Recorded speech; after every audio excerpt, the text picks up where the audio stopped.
কৃষকের বাংলা, বাংলা বাংলা কিষানির বাংলা, বাংলা বাংলা লাল সবুজের বাংলা, বাংলা বাংলা রূপসী বাংলা, রূপসী বাংলা, রূপসী বাংলা।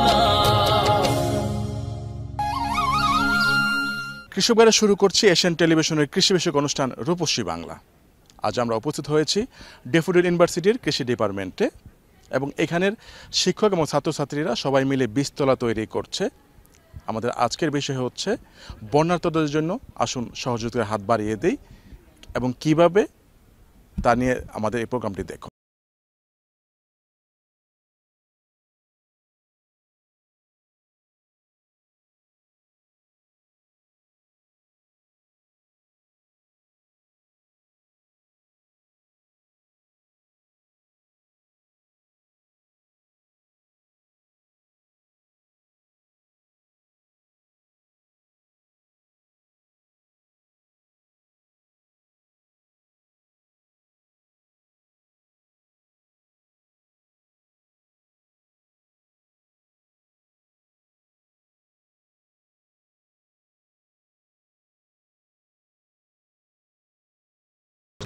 আপনারা দেখতে পাচ্ছেন যে এই মুহূর্তে যেখানে দাঁড়িয়ে আছি ড্যাফোডিল ইউনিভার্সিটির কৃষি ডিপার্টমেন্টের ছাত্রছাত্রীরা বীজতলা তৈরি করছে এবং এখানেই বীজ বপন করা হবে এবং এখান থেকে চারা উৎপন্ন হবে। আমরা এখন এখানে যারা কাজ করছে তাদের সঙ্গে কথা বলছি। দেখতে পাচ্ছেন যে এখানে বীজতলা তৈরি করা হচ্ছে এবং খুব ভালো মাটি। এই মাটিটা কি মাটি? আসলে এটা এঁটেল মাটি। এঁটেল মাটি। এই বেডের মধ্যে আপনারা কি ধরনের বীজ এখানে আমরা বিভিন্ন ধরনের শীতকালীন সবজি যেমন লাউ, ফুলকপি, বাঁধাকপি এরকম বীজ চারা উত্তোলন করার জন্য এটা প্রিপেয়ার করতেছি। সিড বেড লাউ, ফুলকপি, বাঁধাকপি শীতকালীন সবজি। তো এখান থেকে যে চারাগুলি হবে এটা কি আপনারা এখানে নিজেরাই লাগাবেন নাকি? না, আসলে বন্যা পূর্ববর্তী যে এখন একটা খাদ্য সংকট দেখা দিবে, তাই আমরা অন্যান্য সবাই তো সাহায্য করছে, আমরা তাদেরকে এভাবে শীতকালীন সবজি চারাগুলা উত্তোলন করে তারপর ওদের এভাবে বিতরণ করে আমরা ওদের পাশে থাকতে চাই আর কি। এর জন্য মূলত আমরা এই যে উদ্যোগটা নিছি। এই ভাদ্র মাসের প্রখর রোদের মধ্যে কোনো ছাত্রছাত্রীর মুখে ক্লান্তির ছাপ নেই।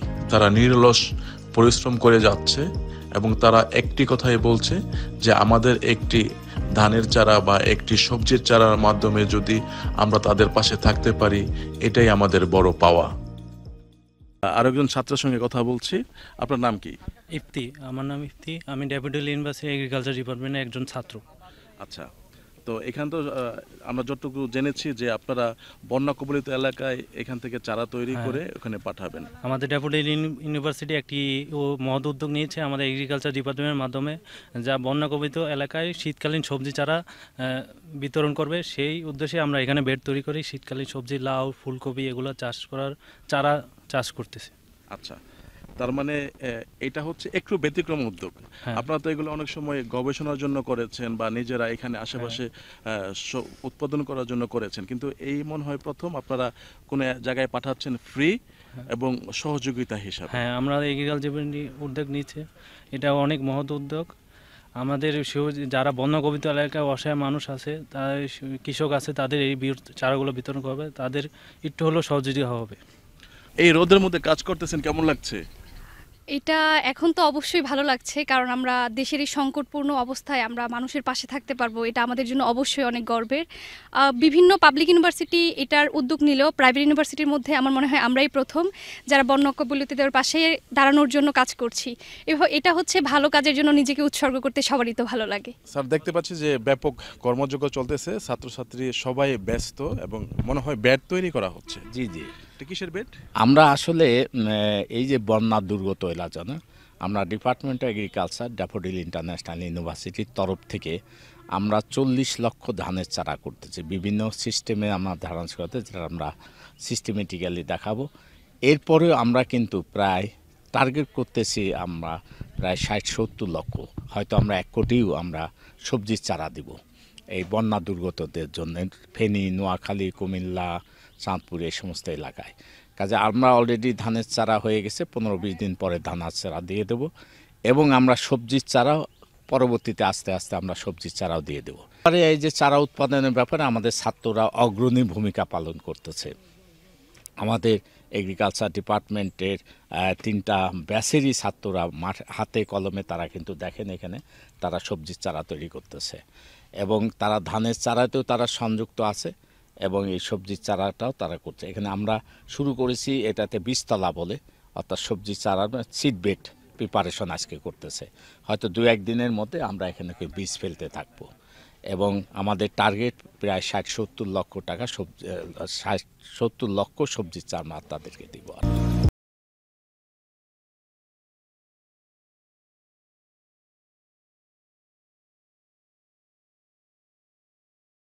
কবলিত এলাকাগুলোর মধ্য থেকে নোয়াখালী, ফেনী, কুমিল্লা, চাঁদপুরের আংশিক অংশ এবং সুনামগঞ্জ সহ যেসব এলাকায় বন্যা কবলিত হয়েছে সেসব এলাকাতে ড্যাফোডিল ইউনিভার্সিটির কৃষি ডিপার্টমেন্ট কর্তৃক যেই উদ্যোগ গ্রহণ করা হয়েছে সেসব সবজি বীজ, ধানের বীজ খুব অল্প সময়ের মধ্যে ওইসব এলাকায় পৌঁছে যাবে। 10 লক্ষ সবজির বীজ, তার মধ্য থেকে ফুলকপি, বাঁধাকপি, টমেটো, বেগুন সহ বিভিন্ন ধরনের সবজির বীজ এবং 40 লক্ষ ধানের বীজ প্রায় প্রস্তুতের পথে।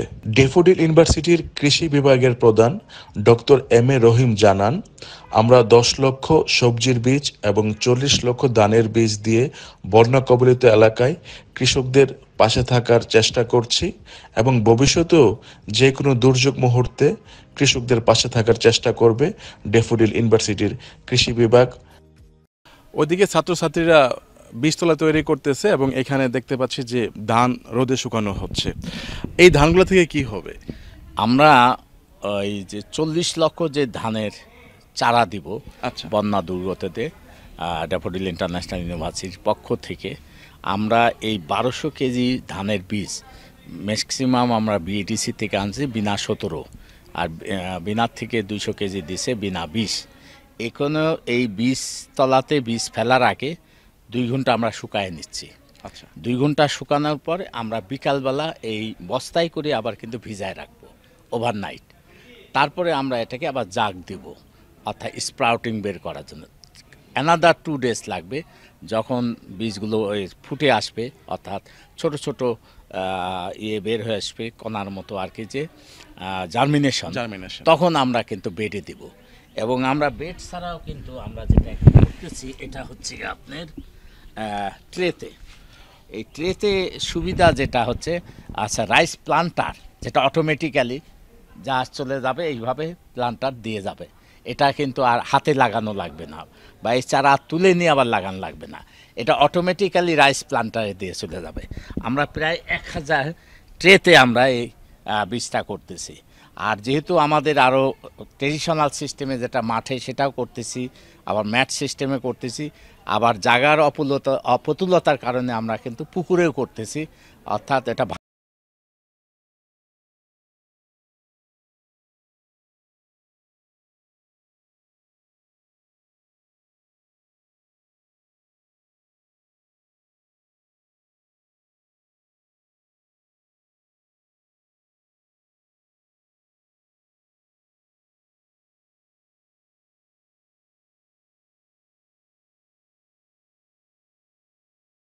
বছর বাংলাদেশ কৃষি বিশ্ববিদ্যালয়ে ছিলাম, এবং ওখানে জাম্পলাজম সেন্টার বা বিইউ জাম্পলাজম সেন্টার ডেভেলপ করি, যেটা বিশ্বের 2nd পজিশনে গিয়েছিল, ওইটা এখন আছে।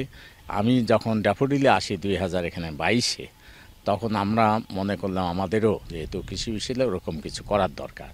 যদিও 2013 থেকে আমরা 32 একরের উপরে গজারিয়াতে ড্যাফোডিল অ্যাগ্রো কমপ্লেক্স করেছি, ওটা একটা বিশাল জাম্পলাজম সেন্টার হয়েছে, সব ফল মূল শাকসবজি সব কিছু। আমি এখানে ফুল টাইম 2023-এ জুলাই আসার পরে দেখলাম যে এখানে ছাত্রদেরকে, নতুন ছাত্র তাদেরকে পরিচিতি করার জন্য শাক সবজি ফলমূল, সেই হিসাবে আমরা agriculture field lab 1, agriculture field lab 2, agriculture field lab 3, আমরা এগ্রিকালচার ফিল্ড ল্যাব রিনাউনলি সেটাই বলা হয় মাল্টা গার্ডেন। ওখানে আমরা শাকসবজি করতেছি 3.5 একর জায়গার উপরে। আমরা শুরু করেছি জুলাই থেকে, 3 মাসের মধ্যে কিন্তু আমরা প্রোডাক্ট বিভিন্ন জায়গায় আমরা ড্যাফোডিল ফ্যামিলিকে প্রোডাক্ট দিচ্ছি, স্টোরে দিচ্ছি, রেস্টুরেন্টে দিচ্ছি, এবং সর্বোপরি আমরা কিন্তু আমাদের এতিমখানা আছে, আমাদের চেয়ারম্যান মহোদয় যেটা দেখেন, ওখানে আমরা প্রতিদিন শাকসবজি দিচ্ছি।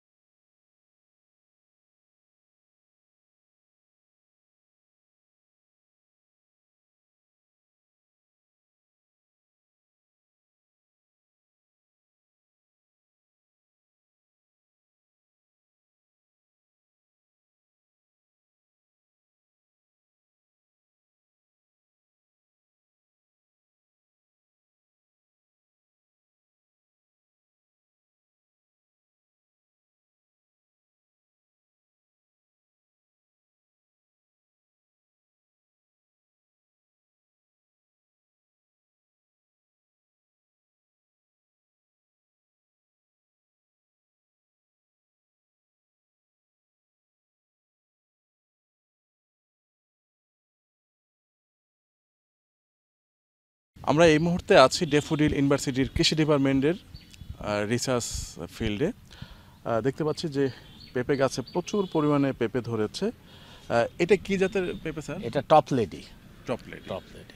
আর টপ লেডিটা এই মুহূর্তে ভালো ফলন দিচ্ছে। হ্যাঁ, টপ লেডিটা, আমরা রেড লেডিটা মানুষে পছন্দ করে, আমরাও প্রমোট করছি, কিন্তু এখন রেড লেডিতে প্রচুর ভাইরাস হয়, অর্থাৎ সাস্টেনেবিলিটি খুবই কম। আর এগুলো ফলগুলো ইরেগুলার হওয়াতে, কিন্তু ভালো জাত হওয়াতে কিন্তু আর পপুলারিটি পাচ্ছে না। টপ লেডির একটা অ্যাডভান্টেজ যে আমরা দেখেন এখন বড় বড় হয়েছে, আমরা কিন্তু সবজি বেশ কিছু সবজির জন্য নিয়ে নেব, এরপরে যেগুলো ছোটোগুলো থাকবে সেগুলো বড় হয়ে পাকা পেঁপে দিবে। কাজে 2 in 1-এ এটা টপ লেডিটা ভালো হচ্ছে আর কি। এছাড়া অন্য অন্য আরও আছে, আমরা দেশি পেঁপেও করতেছি এখানে। আর মূলত আমাদের এখানে পেঁপের উপরে একটা গবেষণা চলতেছে, যেটা কম্পিউটার সায়েন্স ইঞ্জিনিয়ারিং ডিপার্টমেন্টের সঙ্গে ডক্টর ফিজার এবং ওনার ছাত্ররা আছে, ওরাই মূলত এখানে করতেছে আর্টিফিশিয়াল ইন্টেলিজেন্স। এখানে তারা এখানে প্রপ দিয়ে, এখানে সেন্সর দিয়ে দেখতেছে, অর্থাৎ সিস্টেমের ভিতর যায় এই পেঁপে গাছে কি পরিমাণ এখন সার লাগবে, আদৌ সার লাগবে কি না, সার লাগলে কি সার লাগবে, কি পরিমাণ লাগবে, তাই না? এই জিনিসটা তারা কিন্তু অ্যাপসের মাধ্যমে আপনি আর্টিফিশিয়াল ইন্টেলিজেন্সের ল্যাবের থেকে এটা দিয়ে দিবে, যেটা কৃষকের জন্য একটা বিশাল কাজে। এখানে মূলত আমরা কিন্তু কম্পিউটার সায়েন্স ইঞ্জিনিয়ারিং এবং এগ্রিকালচার ডিপার্টমেন্ট যৌথভাবে এই অ্যাপস ডেভেলপ করেছে, যে অ্যাপসের মাধ্যমে আমরা নিউট্রিশন, প্লান্ট নিউট্রিশন কি লাগবে না লাগবে সেটা আমরা নির্ণয় করতে পারবো।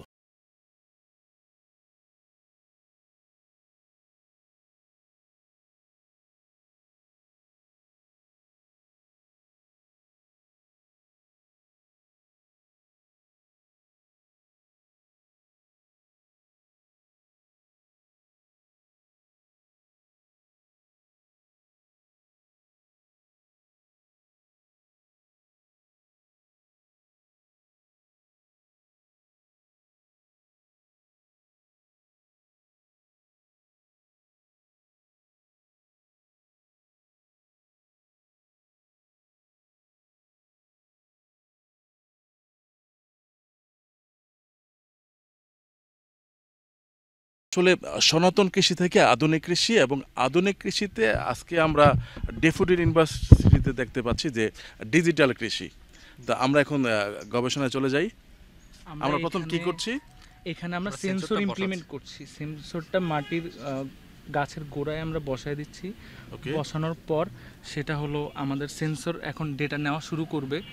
সেন্সর যখন ডেটা নেওয়া শুরু করবে তখন হলো আমাদের যেই অ্যাপের ইন্টারফেসের মধ্যে আমরা হলো বেশ কিছু হলো ডেটা দেখতে পারবো।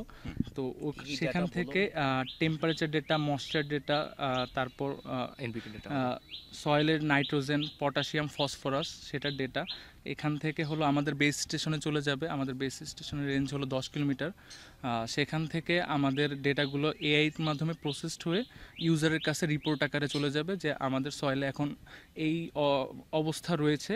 আর এখান থেকে আমাদের যেই সার লাগবে, যে কীটনাশক লাগবে, সেগুলোর ইনফরমেশন আমরা নিউট্রিশন ওইখান থেকে পেয়ে যাব। আমরা কি মানে এটা অন্য সার্ভারে চলে যাচ্ছে, আমরা এখন এখান থেকে দেখতে পারবো নাকি ওই সার্ভারের রিপোর্টটা চলে যাবে? ওই সার্ভারের রিপোর্টটা চলে যাবে, এটা হলো এন্ড ডিভাইস যেটা এখানেই থাকবে। দ্যাটস ওয়াই এখান থেকে আর মনিটর করার অপশনটা রাখিনি, যেহেতু একজন কৃষক বাসা থেকে জিনিসটা দেখতে পারবেন, তো তার সেক্ষেত্রে কৃষি জমিতে তার না আসলেও চলবে। দ্যাটস ওয়াই এটা আর কি এইভাবে সিস্টেম করা। আচ্ছা আচ্ছা আচ্ছা, অ্যাকচুয়ালি এটার বিষয়ে আরেকটু বলি, সেটা হচ্ছে যে আমাদের যে মেশিনটা দেখতে পাচ্ছেন এটা ওয়াজেব, এটা জার্মান কোম্পানির একটা মেশিন। সো আমরা ড্যাফোডিলে এই মেশিনগুলো ম্যানুফ্যাকচার করতেছি। আচ্ছা সো আমরা বাংলাদেশে কিভাবে আমাদের এমবেডেড সিস্টেম রিসার্চ ল্যাবে আর কি, সো আমরা কিভাবে আর কি এটাকে বাংলাদেশে আরও অ্যাফোর্ডেবল করা যায় কৃষকের কাছে, ওই চেষ্টাটা আমরা করে যাচ্ছি। আমাদের ল্যাবের সবাই মিলে এই কাজটা করতেছে। আচ্ছা, এখন এই মেশিনটা তো কৃষকের হাতে নেই, হ্যাঁ, ইচ্ছা করলে কি আপনাদের কাছ থেকে কালেক্ট করতে পারবে কৃষক? হ্যাঁ, আমরা সেই পর্যায়ে নিয়ে আসছি। প্রোডাকশন কস্টটাকে যাতে আরও কমায় নিয়ে আসা যায়, কৃষকের সহজবদ্ধ করা যায়, সেই চেষ্টাটাই আমরা করছি আর কি।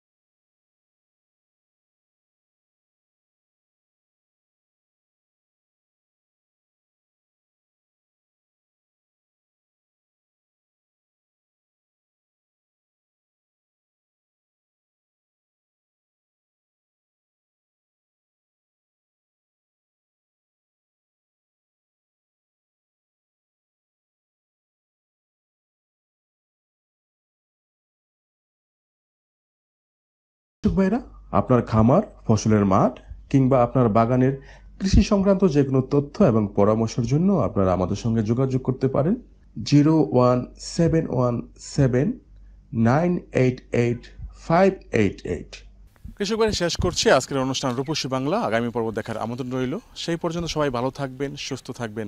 আল্লাহ হাফেজ।